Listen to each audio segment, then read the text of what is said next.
The singing stopped the moment he stepped through the doorway. 20 small faces turned toward him, but Douglas Keating saw only 2. The woman at the piano, her fingers frozen above the keys, and the boy beside her, watching him with gray eyes that looked exactly like the ones Douglas saw in his mirror every morning. "You have the same nose," the child said, "and your eyebrows do the same thing." The room tilted. Douglas gripped the doorframe to steady himself. Ruth rose from the piano bench, her face draining of color. She had not spoken his name in 8 years. She did not speak it now. "Children," she said, her voice remarkably steady. "This is a visitor who helped support our school. Can we show him our welcome song?" 20 small voices launched into a practiced greeting. Douglas heard none of it. He could not look away from the boy who studied him with a focus that seemed far beyond his 5 years. The squared jaw, the furrow between the brows, the slight tilt of the head when curious. It was impossible. The doctors had been certain. Ruth could not have children. That was why he had left her. Welcome back to another powerful story, my beloved listeners. Kindly tell where you're watching from and what time it is where you're at. If you're new here, prepare for a story of betrayal, unexpected love, and what truly makes a family. Drop everything and listen closely. This tale of heartbreak and redemption might just change how you view love and family forever. The donation ceremony should have lasted 20 minutes. Sign the paperwork. Shake hands with the director. Allow 1 photograph for the foundation's annual report, then return to headquarters before the Tokyo markets closed. Douglas Keating had built Keating Maritime Partners from a single cargo vessel into a shipping empire spanning 3 continents. Industry publications called him visionary. Competitors called him relentless. His corner office overlooked the working harbor of Portland, Maine, where container ships moved with the same mechanical precision that governed his days. He woke at 5. He exercised until 6. He took his first conference call at 7 and rarely stopped working before midnight. His penthouse occupied the top floor of a converted warehouse, all exposed brick and steel beams and windows that faced the water. He had purchased art for the walls because his designer said empty spaces looked incomplete. He could not remember the names of any pieces. The foundation board had been suggesting more visible community engagement for months. His assistant Margot had finally convinced him that a single appearance at Harborview Community Center would satisfy the requirement for the entire quarter. 20 minutes, Douglas had told her. No cameras. I sign the check and leave. Of course, Margot had replied in that tone she used when she knew he was being unreasonable but would not say so directly.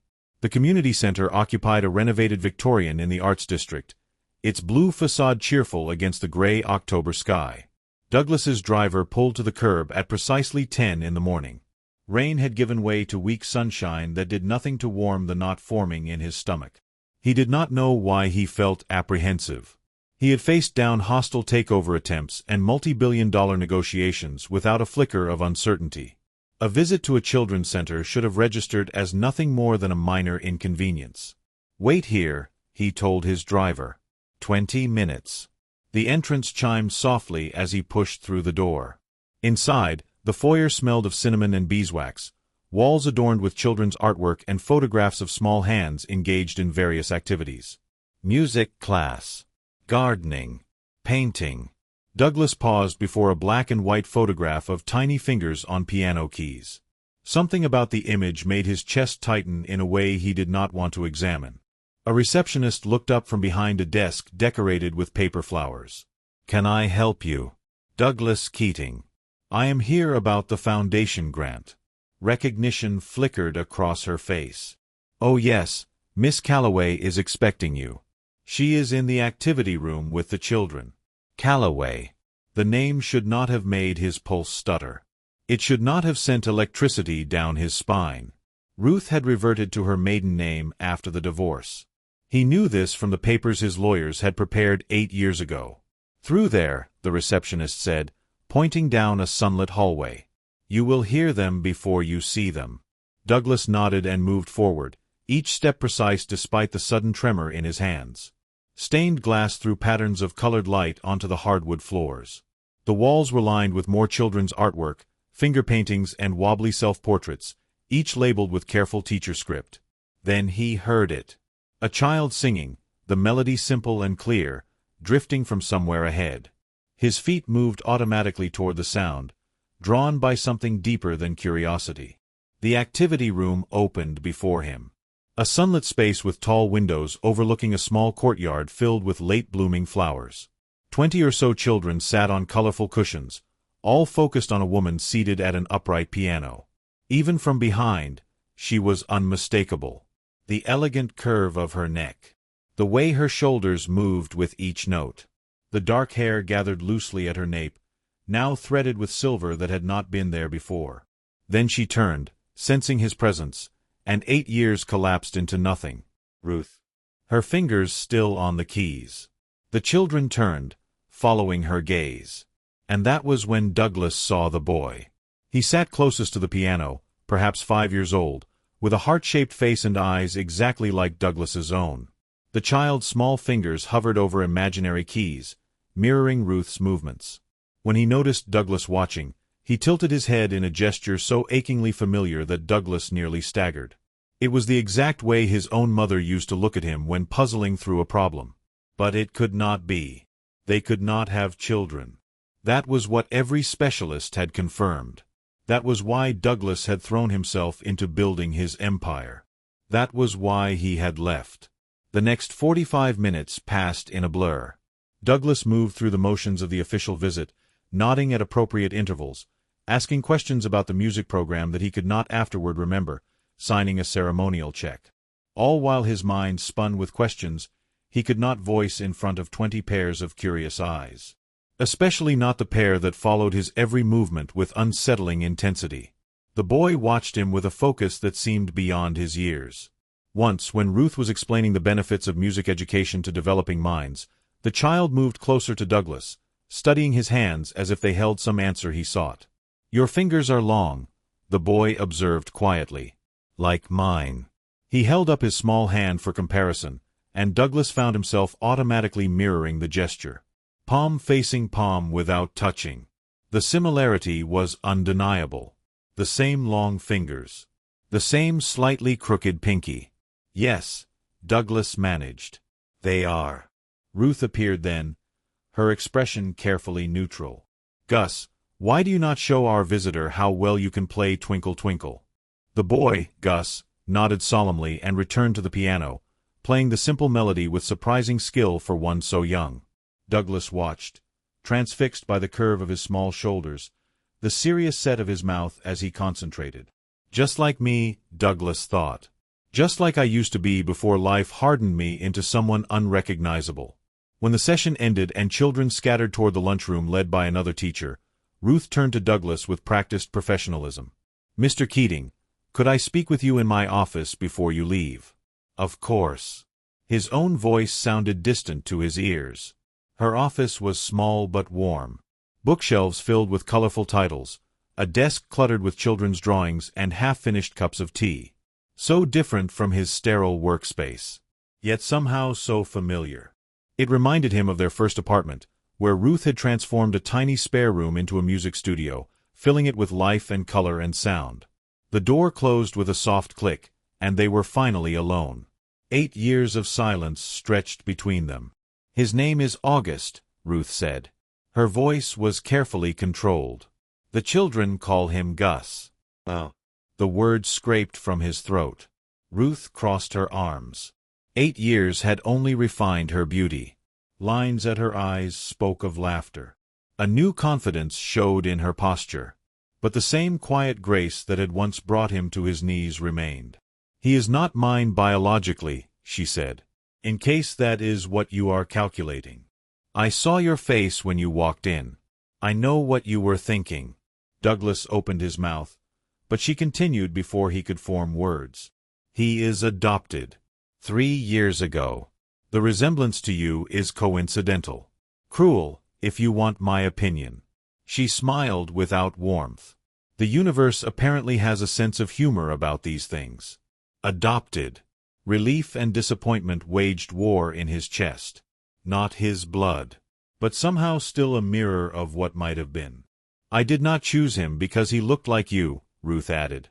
I saw his photograph at the agency and knew he was mine. That was all. Mine. Not ours. Never ours. You did not think to tell me, Douglas said. Ruth's eyebrow arched. Why would I? You made it abundantly clear that children were not part of your vision. That is not what. You changed your number. Your assistant blocked my calls. You sent divorce papers via courier. Each statement was delivered like a precise incision. Clean. Surgical. Devastating. You chose your company, Douglas. I chose to move forward. He stared out the window where Gus was helping a smaller child with a juice box. Does he know about me? He knows his birth parents could not keep him.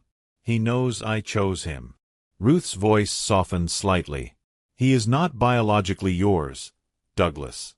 The resemblance is coincidence. Nothing more. I should go, he said. Ruth nodded once. Yes, you should. But as he turned to leave, Gus appeared in the doorway, clutching a piece of paper. Mommy, I made this for your office. Douglas froze as the child looked up at him, curious but unafraid. You are very tall, Gus observed. Despite everything, a laugh escaped Douglas. I am. Do you play piano like Mommy? Ruth stepped forward. Gus, Mr. Keating was just leaving. I used to, Douglas said softly, ignoring Ruth's warning glance. A long time ago. Gus considered this with a seriousness that made Douglas's chest ache. You should practice. Mommy says practice makes music. The words echoed in Douglas's mind as he walked away. Practice makes music. The child had no idea how thoroughly he had dismantled a carefully constructed facade with 5 simple words. That night, Douglas stood at the windows of his penthouse watching harbor lights dance on black water. Sleep had abandoned him. Every time he closed his eyes, he saw that child's face. His own features rendered small and innocent and entirely impossible. Ruth could not have children. The specialists had been emphatic. Multiple opinions. Exhaustive testing. Unambiguous conclusions. He had left her because of those conclusions.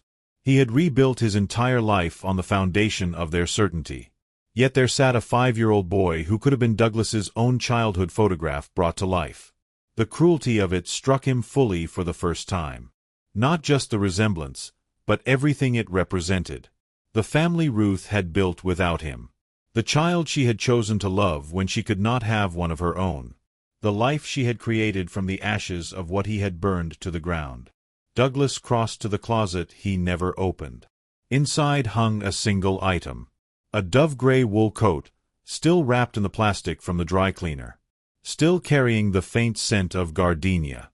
Ruth had left it behind when she fled. Not fled. When she was forced out. Douglas had never given her the chance to pack properly. The lawyers had arrived while she was still numb from the doctor's final pronouncement. By the time she understood what was happening, she was already being ushered from their life together. He pressed the fabric to his face and breathed in gardenia and memory and 8 years of silence. Something inside him fractured. The memory came without permission. They had met at a charity gala where Ruth was performing. She had worn a midnight blue gown that matched the darkness of her hair. Douglas had been 30 years old and already making a name for himself in shipping, but when she sat at the piano and began to play, he forgot everything he thought he knew about himself. She played Chopin like a conversation. Like the notes were speaking directly to him across a crowded room.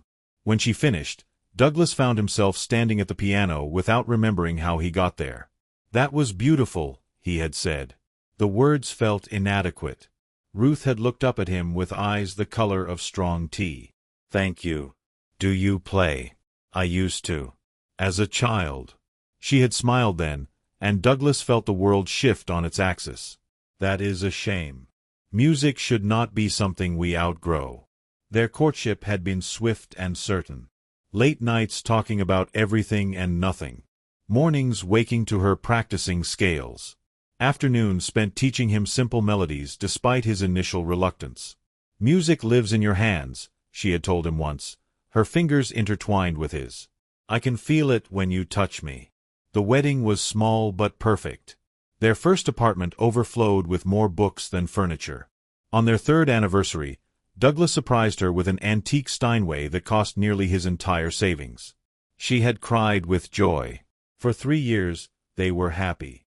Completely and utterly happy. Then they started trying for a family. The first year of trying felt like an adventure. Something to work toward together. The second year brought the first whispers of concern. By the third year, they had seen 4 specialists and received the same verdict from each one. Premature ovarian insufficiency. No possibility of natural conception. Douglas remembered the way Ruth had collapsed against him when the final specialist confirmed what they already suspected. He remembered holding her in the sterile examination room, making promises he had no idea how to keep. "We have options," she had said that night, curled against him in their bed. "Adoption. Fostering. We could still have a family." "I need time," he had answered. Time became distance. Distance became silence. Silence became absence as Douglas poured himself into building his company. Staying later at the office. Traveling more frequently. Avoiding the pain in her eyes and the emptiness in their home. He told himself he was working for their future. He told himself the success he was building would somehow fill the void. He told himself many lies. The truth was simpler and uglier. He did not know how to face grief that could not be fixed. He did not know how to be present for pain he could not solve. So he ran. The divorce papers were drafted by his lawyers without his ever speaking to Ruth directly about ending their marriage. He instructed his assistant to block her calls. He changed his personal number. He removed every photograph of her from his office and his home. Everything except the gray coat. Some part of him, the part he refused to acknowledge, could not bear to erase her completely. So the coat remained in his closet, wrapped in plastic, waiting for an owner who would never return. Until now. Douglas set down the coat and crossed to his phone. Before he could talk himself out of it, he dialed the number for Harborview Community Center. The director, a practical woman named Frances Okonkwo, answered on the third ring. "This is Douglas Keating," he said. "I was there today for the foundation visit." "Yes, Mr. Keating. Is everything all right?" Douglas stared out at the harbor lights. "I would like to schedule additional visits. Regular visits. To observe the programs the foundation supports." A pause on the other end of the line. "That is certainly possible. May I ask what prompted this interest?" He could not tell her the truth. He barely understood it himself. "Community engagement," he said finally. "The board believes in hands-on involvement with our charitable investments." "I see." Frances's voice was carefully neutral. "I will need to coordinate with our program directors. Some of our children have experienced trauma. We are protective of their routines." "I understand." Another pause. "And Ruth. Miss Calloway. Should I inform her of this arrangement?" Douglas closed his eyes. "That won't be necessary. I'm sure she will find out soon enough." He ended the call and stood for a long time in the darkness of his penthouse. The city hummed below him, indifferent to the chaos unfolding in his chest. Practice makes music. The words would not leave him alone. 1 week later, Douglas returned to Harborview Community Center. He told himself it was about donor engagement. He told himself the board would appreciate the visibility. He told himself many things that were not true. Ruth did not acknowledge him when he entered the activity room. She was leading the children in a rhythm exercise, wooden blocks clicking in their small hands. Her attention remained fixed on her students with a focus that felt both professional and deliberately pointed. But Gus noticed him. The boy's gray eyes tracked Douglas's position across the room. Watchful. Wary. Not afraid, but not welcoming either. Like a small animal assessing whether a newcomer posed a threat. Douglas stayed for an hour. He sat in the back of the room on a chair meant for parents, watching Ruth work. She had a gift with children. That much was obvious. She knew when to encourage and when to step back. She noticed the quiet ones and drew them out gently. She celebrated small victories without making them feel like charity. She never looked at him. Not once. When the session ended and children scattered toward the lunchroom, Ruth finally turned in his direction. Her expression gave nothing away. "Mr. Keating. Miss Calloway. Francis mentioned you would be visiting regularly." Douglas nodded. "Is that a problem?" Ruth considered the question longer than necessary. "No. Not a problem. Just unexpected." She gathered her materials and moved toward the door. Douglas wanted to stop her, to explain, to say something that would bridge the 8 years of silence between them. But no words came. At the doorway, Ruth paused without turning around. "He watches you, you know." Douglas's heart stumbled. "What, Gus?" "Every time you appear, he watches you with those serious eyes of his." She finally glanced back, her expression unreadable. "I do not know why, but something about you interests him." Before Douglas could respond, she was gone. The visits became routine. Douglas delegated meetings he would have previously considered essential. He adjusted his schedule around the community center's programs. His executive team noticed the changes but said nothing. They had learned long ago not to question Douglas Keating's decisions. Only Margot dared to comment.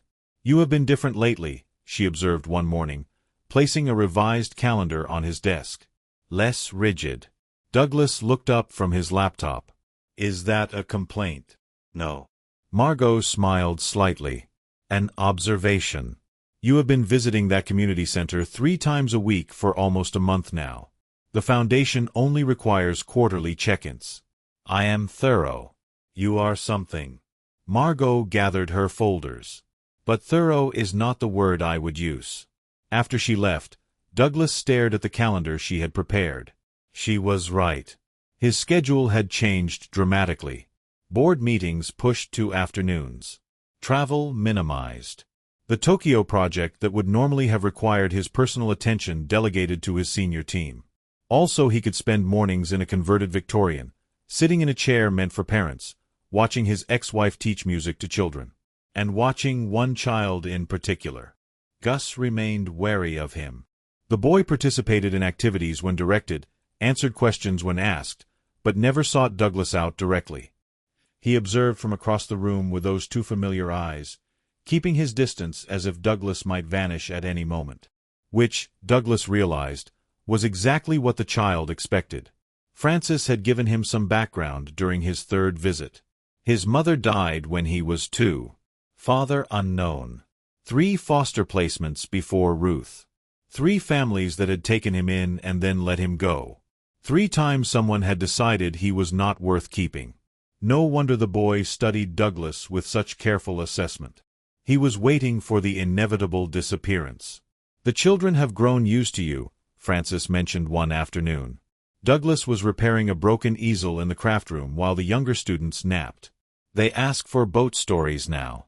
Apparently your descriptions of harbor life are quite popular." Douglas tightened a screw, focusing on the mechanical task. "I spent my childhood around ships. My father worked the docks." Ruth mentioned that once. Francis paused. "Years ago, when she first started volunteering here." The casual reference to Ruth speaking of him caught Douglas off guard. "What did she say?" "That you built everything from nothing. That you understood what it meant to work for what you had." Francis smiled slightly. "She admired that about you." Past tense. She admired. Before he destroyed everything worth admiring.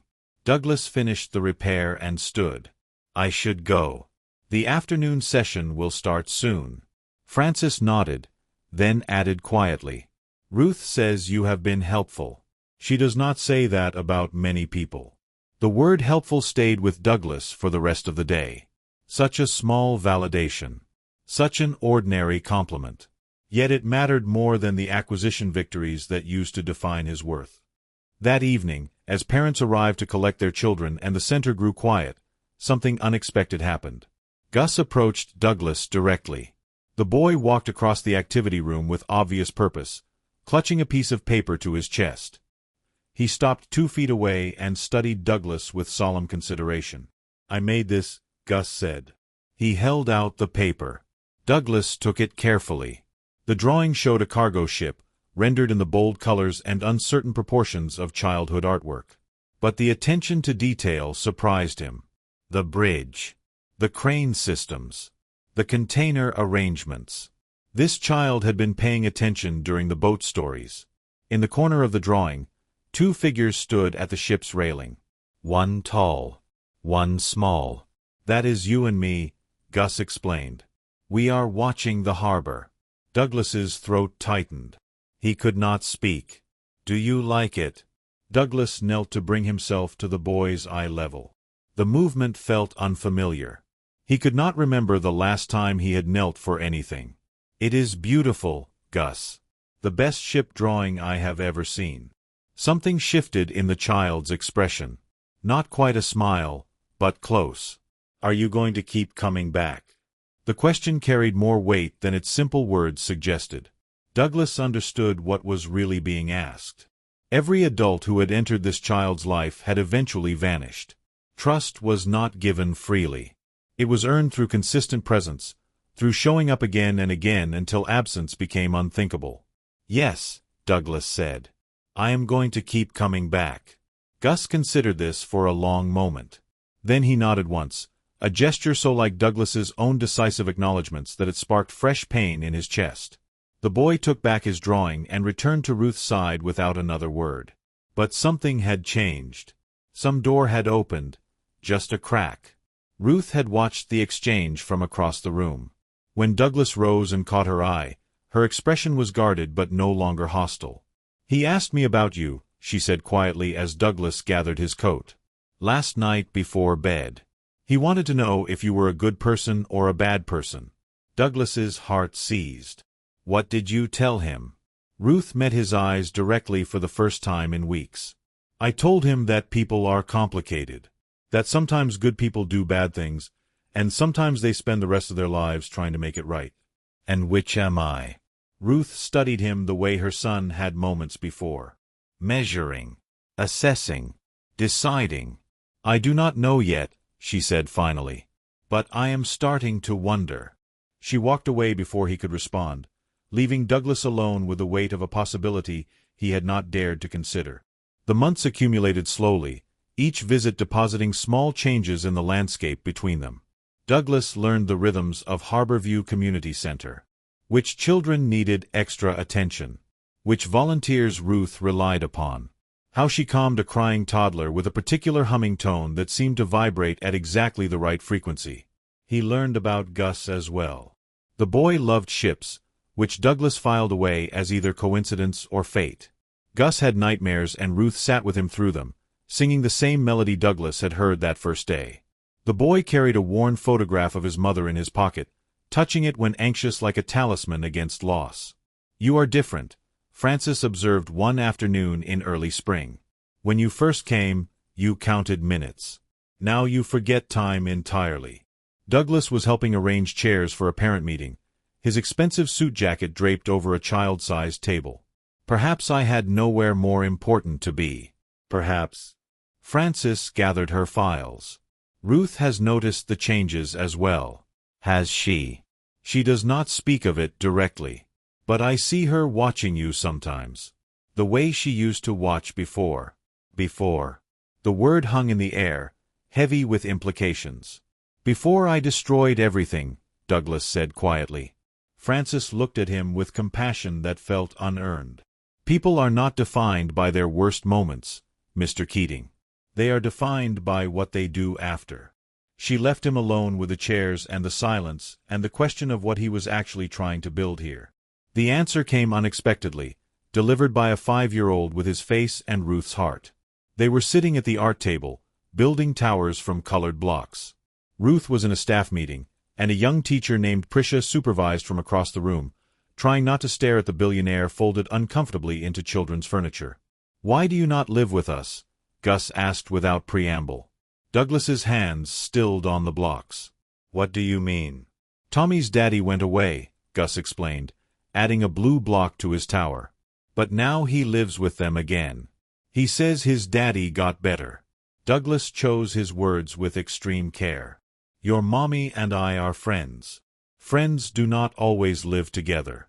Gus considered this with his usual seriousness. But you look at her like Prince looks at Cinderella. And sometimes she smiles when you are not looking. Douglas's heart stumbled. Does she? Gus nodded. But only sometimes. Mostly she looks worried. That is because grown-ups worry about things.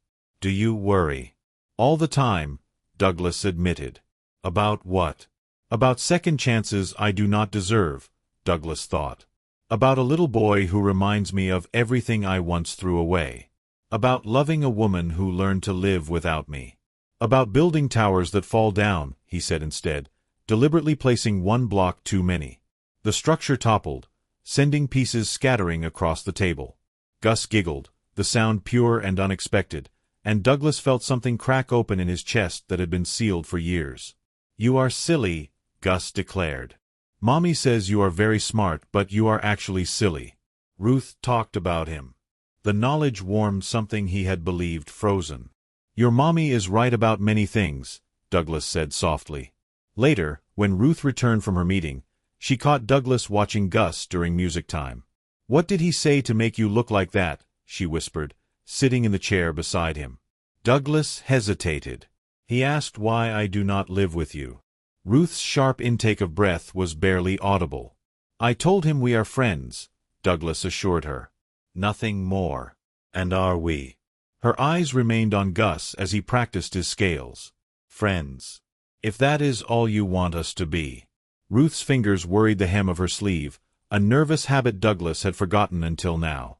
I do not know what I want us to be, Douglas. 8 years is a lifetime. I know. You broke me. The words came quietly, almost conversationally. Completely. The admission cut deeper than anger ever could. I know that too, Douglas said. And yet here you are. Reading stories. Building blocks. Making Gus laugh. She finally looked at him. Why now? Why after all this time? Douglas met her gaze and told her the truth. Because I am finally brave enough to face what I lost. Before she could respond, Gus called out across the room. Mommy, watch this. The boy proceeded to play a simple melody Douglas had taught him the week before. His small fingers moved with growing confidence, his expression serious with concentration. Ruth's smile was radiant, momentarily unguarded. Douglas watched them both, the woman he had loved and lost and the child who through some cosmic twist looked like the son they might have had in another life. For the first time in years, the ache in his chest felt almost like healing. Summer brought longer days and outdoor activities. Douglas found himself coaching an informal sailing lesson on a borrowed skiff, teaching Gus and 2 other children how to read the wind. The harbor sparkled in the afternoon sun. Gulls circled overhead. Ruth sat on the dock with a book she pretended to read, but Douglas caught her watching them more often than she turned pages. Left a little, he called to Gus, who gripped the tiller with fierce concentration. Feel how the wind is pushing. You want to work with it, not against it. Like this. Exactly like that. You are a natural. Gus beamed, and Douglas felt something settle in his chest. Not the restless drive that had propelled him through 30 years of building an empire. Something quieter. Something that felt like home. When they brought the skiff in, Ruth was waiting on the dock. You are good with them, she said as the children ran toward the snack table. I had motivation to learn. She was quiet for a moment, watching the waves lap against the wooden pilings. There is something I need to tell you. Douglas's heart rate spiked. He had learned to read Ruth's tones over these months, and this one signaled something significant. I kept your letters, she said. Douglas went still. What letters? The ones you wrote after. Ruth finally looked at him. After the divorce. I never sent any letters. I know. Ruth's expression held something he could not quite identify. Pain, perhaps. Or something older, deeper. I found them in your desk. Douglas stared at her, the world narrowing to this single impossible moment. He had written 3 letters in the months after the divorce. Each one unsent, crumpled, discarded. Written at 3 in the morning with whiskey burning in his chest and regret burning everywhere else. Oh. Your assistant let me come back for some personal items, Ruth explained. "A few weeks after the papers were finalized. You were traveling. She thought you would not mind if I collected some things I had left behind." Douglas remembered that trip. Singapore, he thought. Or possibly Hong Kong. One of the many journeys he had taken to put distance between himself and the wreckage of his marriage. "I found them in the drawer of your home office desk," Ruth continued. 3 letters. Crumpled but not thrown away. She paused. "You wrote that you were sorry. That you had been afraid. That you did not know how to face what was happening to us, so you ran." Douglas could barely breathe. "You read them. Hundreds of times." Ruth's voice grew thick. "I hated you, Douglas. 4 years. I hated you with everything I had. You left me when I needed you most. You treated our marriage like a failed investment, something to be liquidated before the losses mounted." "I know. But those letters." Ruth turned to face him fully, and Douglas saw the tears she was fighting to contain. "They showed me you were suffering too. That you were too broken to reach for help. It did not excuse what you did. But it made you human again. Not a monster. Just a frightened man who made catastrophic choices." Douglas felt his own eyes burn. "I was a coward." "Yes." Ruth's voice held no anger, only exhaustion and something else. Something that might have been understanding. "You were." They stood in silence on the dock, the sounds of children laughing carrying across the water. The harbor stretched before them, vast and indifferent to the small human dramas unfolding on its shores. "I never had the courage to send them," Douglas finally said. "I wrote the words, but I could not make myself mail them. I thought it was too late. I thought you would not want to hear from me." "You were probably right." Ruth wiped her eyes with the back of her hand. "At the time, I would have burned them without reading. And now?" Ruth looked at him with an expression that held 8 years of sorrow and something else breaking through. Something that looked almost like hope. "Now you have been here for almost a year. You have not disappeared. You have not pulled away when things got difficult." She paused, and Douglas waited, barely breathing. "Gus asked me something last night," Ruth continued. "Before bed. He asked if you were going to be his father." The world stopped. Douglas could not move, could not speak, could not do anything but stand frozen on this dock while the words rearranged everything he thought he understood about his life. "What did you tell him?" he finally managed. Ruth's eyes met his, and for the first time since that day in the community center, he saw no guard in them. No wall. No protection. "I told him that families are complicated. That sometimes people who hurt each other learn to build something new, if they are patient enough." She took a breath. "I told him we were still figuring it out." Douglas's heart pounded against his ribs. "Are we figuring it out? I do not know." Ruth's honesty was a gift he knew he did not deserve. "But I have stopped fighting the possibility." Before Douglas could respond, Gus came running across the dock, his small feet pounding on the wooden planks. "Mommy, can Douglas stay for dinner? Please, please, please." Ruth looked at Douglas. Her expression was unguarded, questioning, waiting.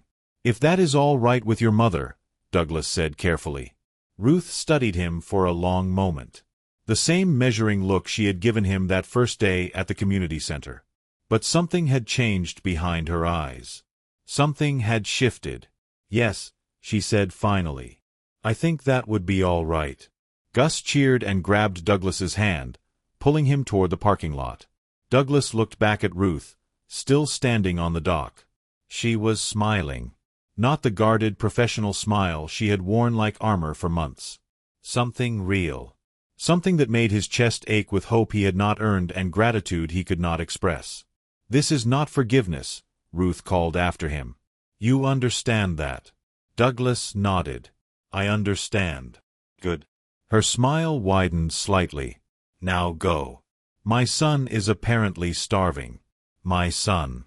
Not our son. Not yet." But as Gus pulled him toward the car, chattering about the sailing lesson and the snacks and the dinner they would share, Douglas allowed himself to imagine. A future he had thrown away, returning to him piece by piece.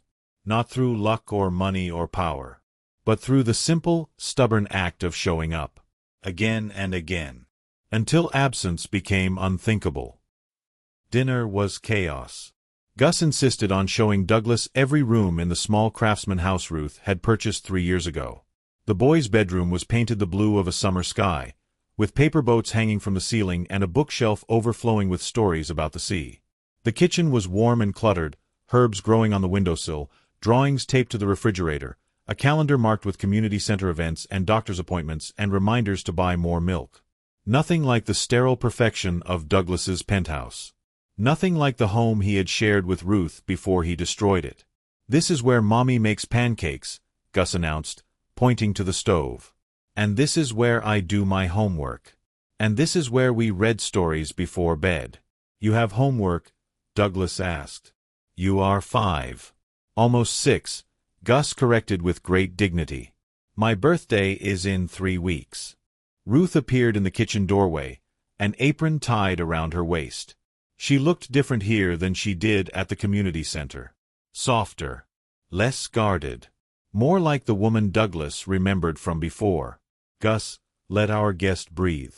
Why do you not wash your hands for dinner?" The boy scampered off toward the bathroom, leaving Douglas and Ruth alone in the kitchen. "You have built something beautiful here," Douglas said quietly. Ruth stirred something on the stove without looking at him. "It took time. After you left, I had nothing. No money, no job, no idea what I was supposed to do with my life. The settlement was generous."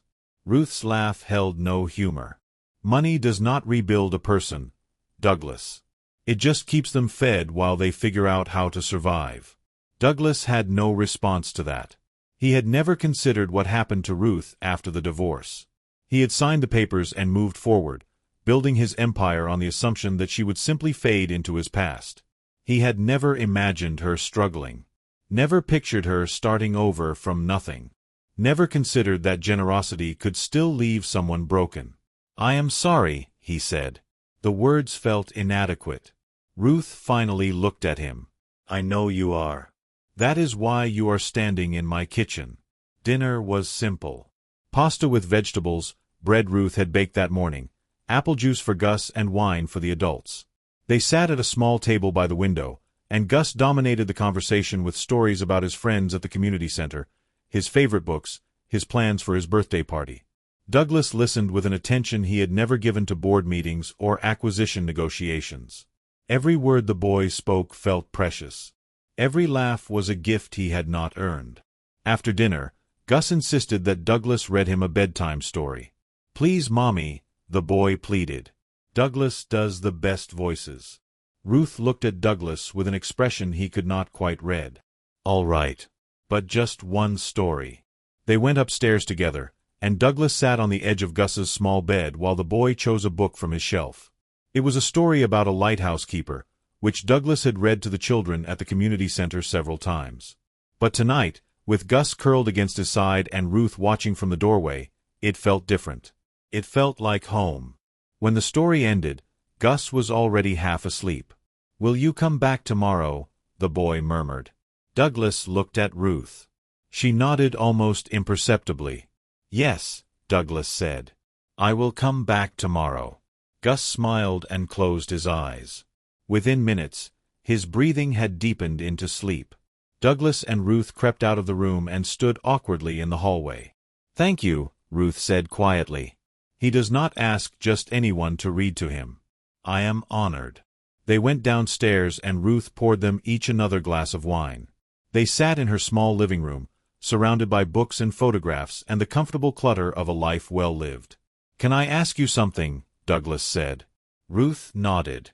"Why did you keep the letters? All these years?" Ruth was quiet for a long moment, swirling the wine in her glass. "Because they were proof." "Proof of what?" "That I had not imagined everything." Ruth's voice was soft, almost fragile. "After you left, I started to wonder if I had made it all up. The love we had. The life we built. It all seemed so unreal once it was gone." Douglas's chest ached. "It was real. I know that now. But for years, I was not sure." Ruth finally looked at him. Those letters reminded me that you had loved me once. That what we had mattered, even if you were too afraid to fight for it. I should have fought for it. Yes. Ruth's agreement was simple, devastating. You should have. They sat in silence for a long time after that. The house settled around them, creaking softly in the evening quiet. Somewhere upstairs, Gus slept peacefully, unaware of the weight of history being examined in the room below. I should go, Douglas finally said. It is getting late.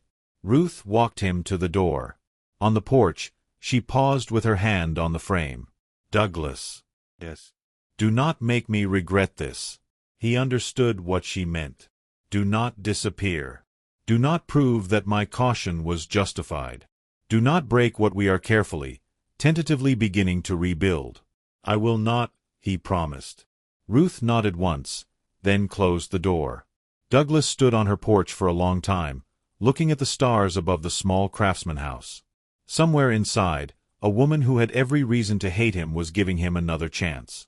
Somewhere upstairs, a boy who was not his blood but who wore his face was dreaming of ships and stories and a man who had promised to come back. Douglas walked to his car with the weight of that promise settling into his bones. The following weeks established a new pattern. Douglas divided his time between Keating Maritime and Ruth's home. He arrived for breakfast 3 mornings a week, helping Gus with his cereal while Ruth prepared for her day at the community center. He attended evening story time whenever his schedule allowed. He learned which vegetables Gus would eat and which he would hide under his napkin. He memorized the boy's favorite books and the songs that calmed him after nightmares. His executive team noticed the changes. Meetings were rescheduled. Trips were canceled. The Tokyo expansion that would normally have required his personal attention was delegated to his senior vice president. Margot finally asked the question everyone was wondering. Is everything all right? She inquired one morning, placing his revised calendar on his desk. You have been delegating more than I have ever seen. Douglas looked up from the report he was reviewing. Everything is fine. I am restructuring my priorities.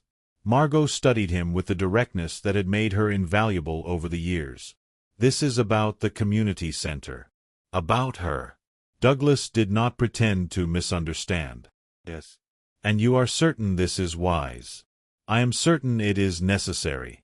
Douglas set down his pen. I made a mistake, Margot. A terrible one. I am trying to fix it. Margot nodded slowly. Then I will adjust accordingly. She did not ask further questions. She simply made the changes he required, moving meetings and rearranging schedules and protecting the time he needed for this new life he was building.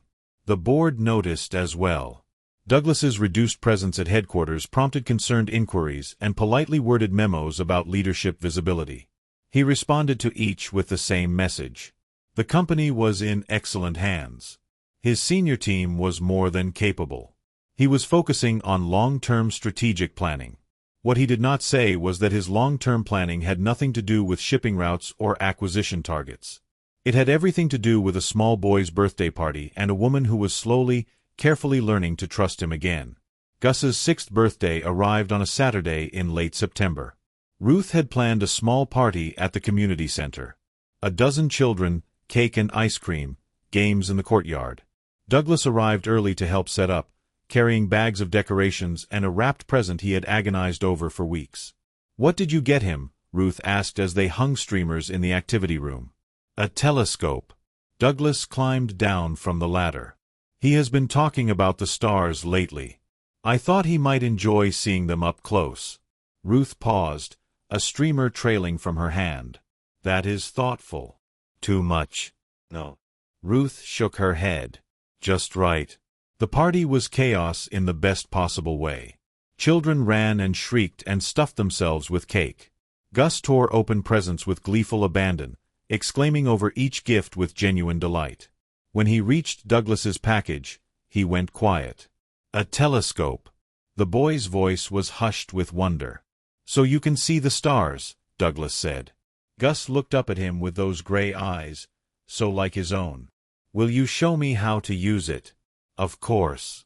Tonight. Douglas glanced at Ruth. If your mother says it is all right. Ruth's smile was soft. I think we can arrange that. That evening, after the other children had gone home and the streamers had been taken down, Douglas set up the telescope on Ruth's back porch. Gus bounced with impatience while Douglas aligned the lens with the night sky. "Look there," Douglas said, guiding the boy's eye to the viewfinder. "That is Jupiter. You can see its moons if you look carefully." Gus gasped. "I can see them. I can really see them." Ruth stood in the doorway, her arms wrapped around herself against the evening chill. She watched them with an expression Douglas could not quite read. Longing, perhaps, or wonder, or something older and more complex. When Gus finally tired and Ruth carried him upstairs to bed, Douglas remained on the porch, looking at the stars he had just shown his son. Not his son. Not yet. But the word had appeared in his mind unbidden, and he could not make it leave. Ruth returned a few minutes later. "She is out like a light. I do not think he has ever had a better birthday. I am glad." Ruth sat beside him on the porch steps. The night was cool but clear, the stars brilliant above them. "I have been thinking," she said. "About what?" "About us. About what we are doing here." Douglas waited, his heart pounding. "I am not ready to forgive you," Ruth continued. "Not completely. What you did, the way you left, I cannot just forget that. I would not expect you to. But—" Ruth took a breath. "I am beginning to believe you have changed. Or that you are trying to change. And I think maybe that matters more than the past." Douglas turned to face her. "What are you saying?" "I am saying that I want to try." Ruth's eyes met his in the darkness. "Really try. Not just dinners and story time. I want to see if we can build something real. Something that will last." Douglas could barely breathe. "You mean?" "I mean I am ready to stop pretending this is just about Gus." Ruth reached out and took his hand. "It is about us too. It always has been." Douglas laced his fingers through hers. The warmth of her touch spread through him like sunlight after a long winter. "I love you," he said. "I never stopped loving you. Even when I was too broken to show it." Ruth's eyes glistened. "I know. I think I always knew." They sat together on the porch steps, hands intertwined, watching the stars wheel slowly overhead. Somewhere inside the house, a little boy slept peacefully, dreaming of telescopes and birthday cake and the feeling of being completely, unconditionally loved. And on the porch, two people who had lost each other began to find their way back. But life, as Douglas was learning, rarely proceeded in straight lines. 3 weeks after the birthday party, a crisis erupted at Keating Maritime. A major shipping contract with a European consortium was in jeopardy. Their primary competitor had made an aggressive counteroffer, and the consortium was demanding Douglas's personal presence at negotiations in London. The timing could not have been worse. The community center's winter recital was in 4 days. Gus had been practicing a piano piece for weeks, and Douglas had promised to be in the front row. "I have to go," Douglas told Ruth over the phone. His voice was heavy with resignation. "The contract is worth $800 million. If I do not go personally, we will lose it." Ruth was quiet for a long moment. "How long?" "A week. Maybe more. The recital is Saturday." "I know." Douglas pressed his hand to his forehead. "I know, and I am so sorry. I will make it up to him." "Douglas." Ruth's voice carried something that made his stomach twist. "A memory. A warning. You do not need to make promises. It is not a promise. It is a certainty." He meant it. He meant it with everything he had. But even as he said the words, he heard the echo of all the promises he had made before. All the certainties that had crumbled into absence and silence. "I will be there," he said. "No matter what, I will be there." Ruth did not respond for a long moment. Then, quietly, "We will see." The London negotiations were brutal. Douglas worked 18-hour days, hammering out terms and countering offers and navigating the complex politics of international commerce. He called Ruth every evening, spoke with Gus every morning, sent photographs of the London skyline and promised again and again that he would be home in time. But the consortium was difficult. They demanded additional concessions. They raised new objections. They scheduled meeting after meeting after meeting. By Thursday evening, Douglas was staring at a calendar that showed no possible way to reach Portland before Saturday afternoon. The earliest flight would land at 4. The recital started at 2. He sat in his London hotel room, looking at the phone in his hand. He had a choice to make. The contract was worth $800 million. It represented years of work, countless hours of negotiation, a significant portion of his company's future growth. A little boy was waiting to play piano in front of his mother and his teachers and all the people who loved him. A little boy who had learned not to trust promises. A little boy who was watching to see if this adult, like all the others, would eventually disappear. Douglas picked up the phone and called his senior vice president. "Michael, I need you to take over the negotiations." Michael's voice was confused. "We are so close. If you leave now, then you will finish it." Douglas's voice was steady. "You have my full authority. Whatever terms you need to offer, whatever concessions you need to make, do it. But I am leaving on the next flight." There was a long pause on the other end of the line. "May I ask why?" "Because there is somewhere I need to be." Douglas hung up and began packing his bag. The flight was delayed. Of course it was delayed. Weather over the Atlantic, the airline announced. Possible departure in 2 hours. Douglas sat in the terminal, watching the departure board with growing desperation. 2 hours became 3. 3 became 4. By the time the plane finally lifted off, it was already past midnight in Portland. He slept fitfully on the flight, jerking awake every few minutes to check his watch. The plane landed at 1 in the afternoon. The recital had already started. Douglas ran through the terminal, his carry-on bag banging against his leg. He threw himself into a taxi and gave the driver the address of the community center. "Please," he said, "as fast as you can." The driver, perhaps sensing the desperation in his voice, wove through traffic with impressive skill. But it was still 1:45 when Douglas burst through the doors of Harborview Community Center. The activity room was transformed. Rows of chairs filled with parents and grandparents. A small stage at the front, decorated with paper snowflakes and silver garlands. On the stage, a child Douglas did not recognize was playing a halting rendition of Jingle Bells. Douglas scanned the crowd frantically, looking for Ruth, for Gus, for any sign that he was not too late. Then he saw them. Ruth sat in the third row, an empty chair beside her. Gus was next to her, dressed in a small suit with a red bow tie. The boy's face was turned toward the stage, but his eyes kept darting to the door. Looking for someone. Looking for him. Douglas made his way down the aisle as quietly as he could, murmuring apologies as he stepped over feet and squeezed past knees. When he reached the empty chair, Ruth looked up. Her expression shifted through surprise, relief, and something that might have been joy. "You came. I promised." Douglas sat down just as Gus turned and saw him. The boy's face lit up with a smile so radiant that Douglas felt his heart crack open. "You came," Gus whispered, echoing his mother. "I will always come," Douglas whispered back. Gus reached out and took his hand. Small fingers wrapped around large ones. And Douglas understood that this moment, this small moment in a community center in Portland, Maine, mattered more than any contract he had ever signed. When Gus's turn came, the boy walked to the piano with surprising composure. He sat on the bench, adjusted the height, and placed his fingers on the keys. Then he looked at Douglas and smiled. The piece was simple. A children's arrangement of a lullaby Douglas vaguely recognized. But Gus played it with focus and feeling, his small hands moving across the keys with growing confidence. When the last note faded, the room erupted in applause. Gus bowed solemnly, just as Ruth had taught him, then ran down the aisle and threw himself into Douglas's arms. "Did you hear me?" the boy asked breathlessly. "Did you hear me play?" "I heard you," Douglas said, holding him tight. "You were magnificent." Over Gus's shoulder, Douglas met Ruth's eyes. She was crying, silent tears streaming down her face.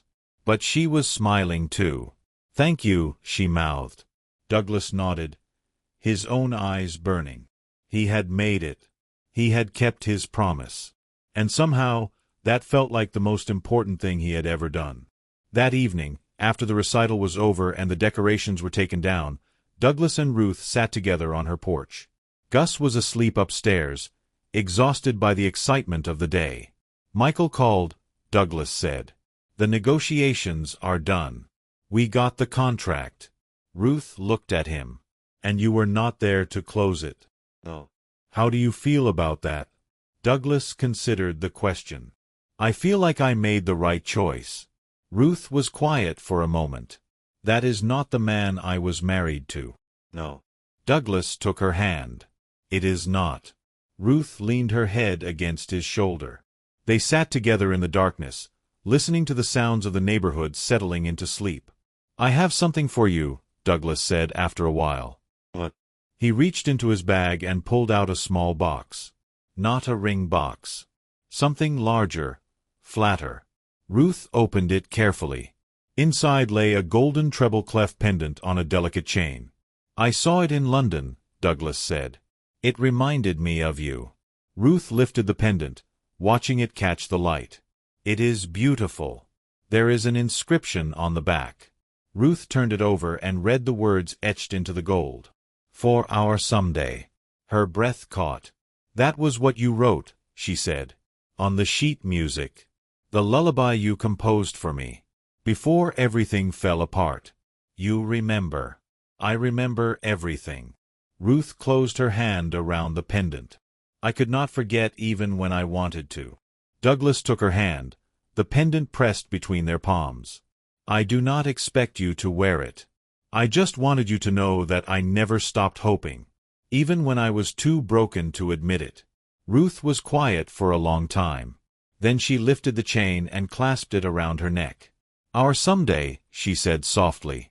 Douglas pulled her close, and they held each other in the darkness while the stars wheeled overhead and the future stretched before them, uncertain but no longer empty.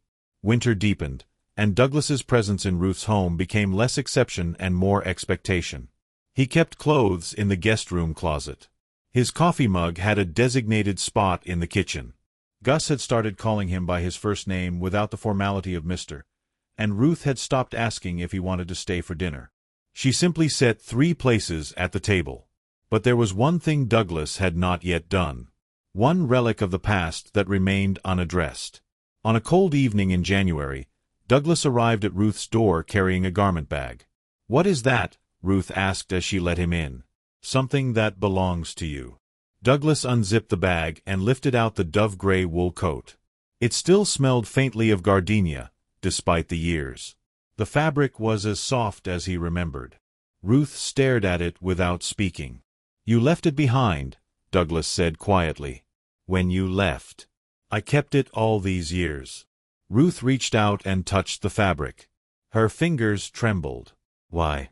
Douglas set the coat across the back of a chair. Because I was not ready to admit you were gone. Because some part of me knew I would need to return it eventually. Ruth's eyes filled with tears. 8 years. You kept it for 8 years. It was the only thing I could not let go of. Douglas's voice cracked. Everything else I removed. Every photograph, every memento. But this coat. I could not do it. Ruth lifted the coat and held it against her chest. Douglas watched her bury her face in the fabric, breathing in whatever remained of her old life. I thought you hated me, she said, her voice muffled. I thought you erased me completely. I tried. Douglas moved closer. I failed. Ruth looked up at him, her eyes wet but her expression soft. Thank you for keeping it. Thank you for giving me the chance to return it. Ruth hung the coat in her closet that night, next to Douglas's jackets and shirts. Such a small gesture. Such an enormous meaning. The past was not erased.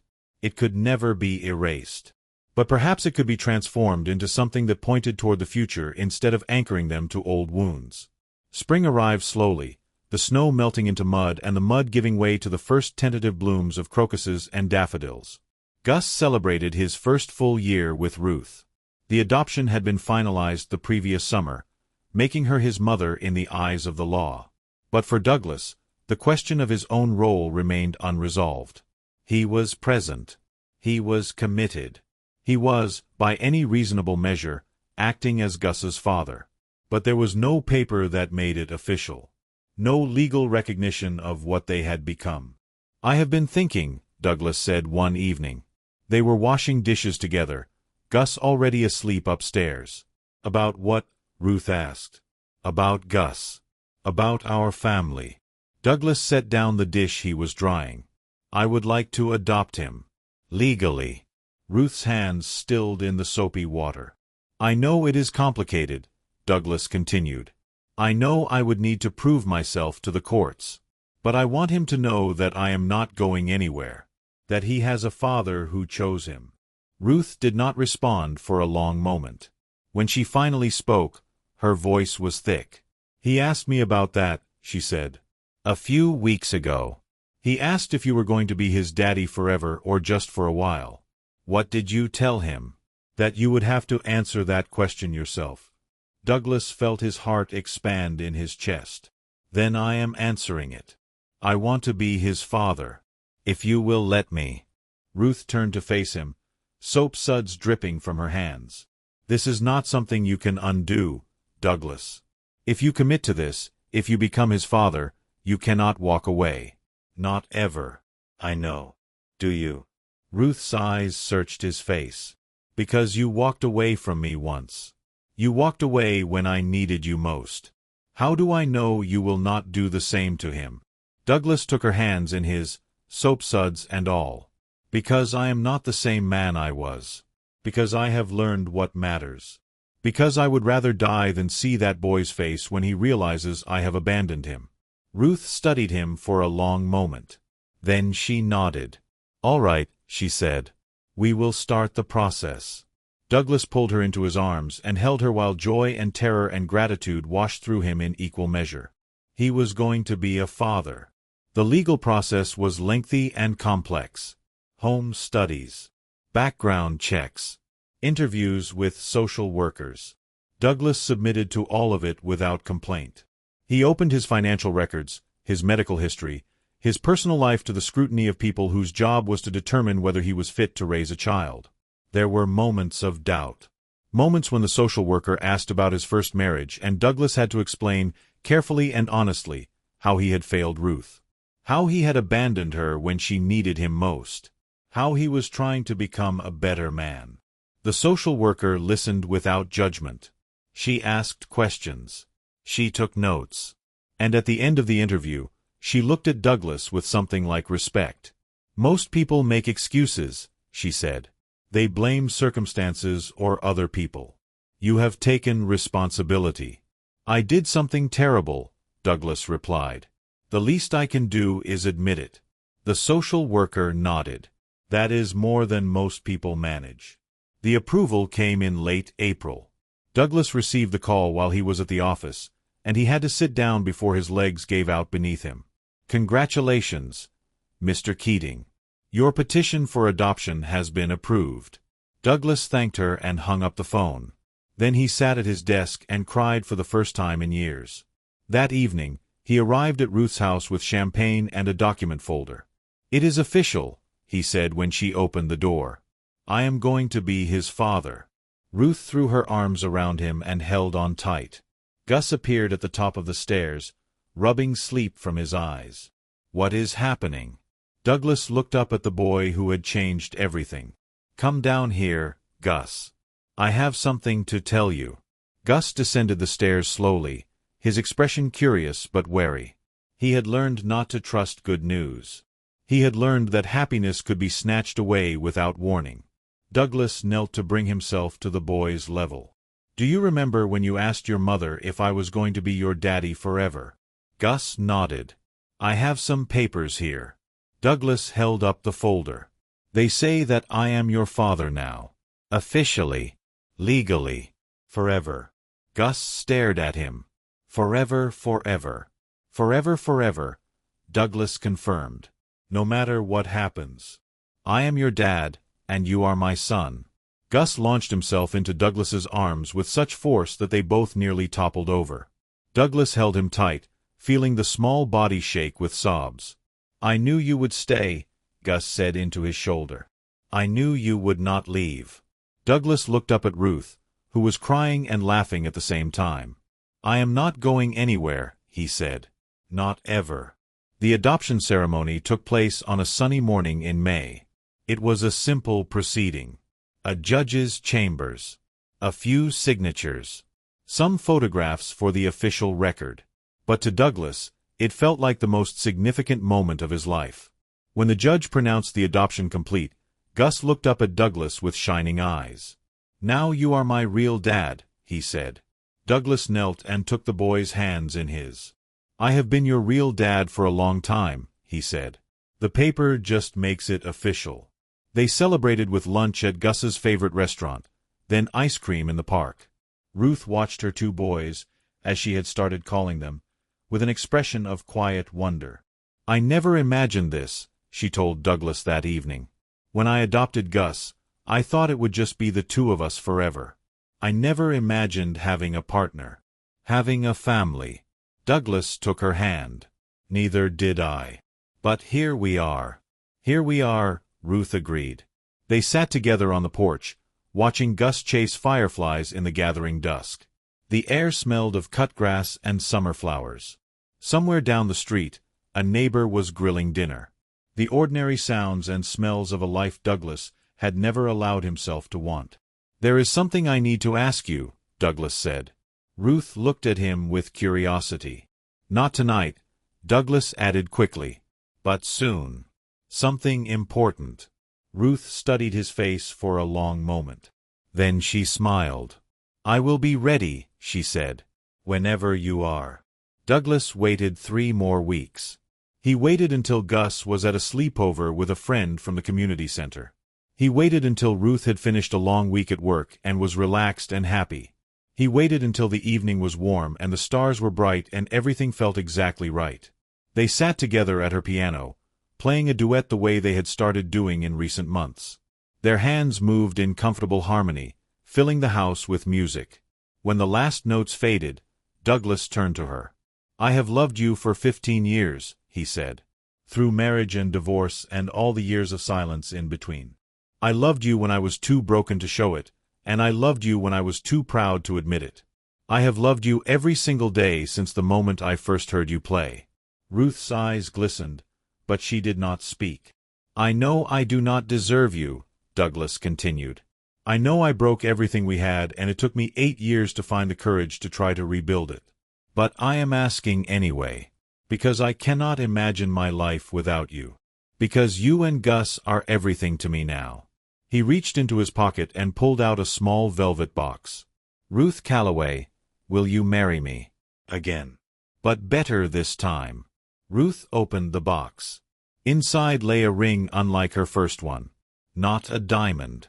A sapphire the color of the evening sky, set in platinum, surrounded by small diamonds that sparkled like stars. "I wanted something new," Douglas said. "Not a replacement for what we had, but a beginning of something different." Ruth looked at the ring for a long moment. Then she looked at Douglas. "Yes," she said. "Again. But better." Douglas slipped the ring onto her finger, and it fit perfectly. Then he kissed her, and the past fell away, and there was only this moment and all the moments to come. The wedding was small. They held it at the community center, in the same activity room where Douglas had first seen Ruth playing piano with a little boy who looked exactly like him. The children she taught served as flower girls and ring bearers. Francis Okonkwo officiated, having gotten certified online specifically for the occasion. Gus stood beside Douglas at the altar, wearing a suit that matched his father's. The boy had been practicing his role for weeks, determined to deliver the rings without dropping them. Ruth walked down the aisle in a simple ivory dress, her dark hair threaded with flowers. She carried no bouquet. Her hands were free, ready to take Douglas's when she reached him. The vows they wrote were simple and honest. "I promise to stay," Douglas said, "through difficulty and doubt, through sickness and health, through all the ordinary days and all the extraordinary ones. I promise to choose you and our family every single day for the rest of my life." "I promise to trust," Ruth said, "to believe in second chances and new beginnings. To build a future with you instead of guarding against the past. I promise to love you with an open heart, without fear, for as long as we both shall live." When Francis pronounced them married, Gus cheered so loudly that everyone laughed. Douglas kissed his wife while their son bounced between them, trying to join the embrace.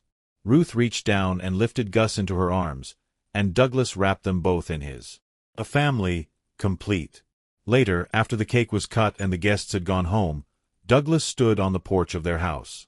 Not Ruth's house anymore. Theirs. Ruth came to stand beside him, still wearing her wedding dress. "What are you thinking about?" she asked. "Everything," Douglas said. "How close I came to missing all of this. How different my life would be if I had not walked into that community center. But you did walk in." "I did." Ruth took his hand. "And now here we are." Douglas looked at her, at the ring on her finger, at the house behind them where their son was sleeping. "Here we are," he agreed. The gray coat hung in their shared closet now, next to Douglas's suits and Ruth's dresses. It was no longer a memorial to what had been lost. It was a reminder of how far they had come. And in the living room, the piano stood ready, waiting for the music that filled this house every evening.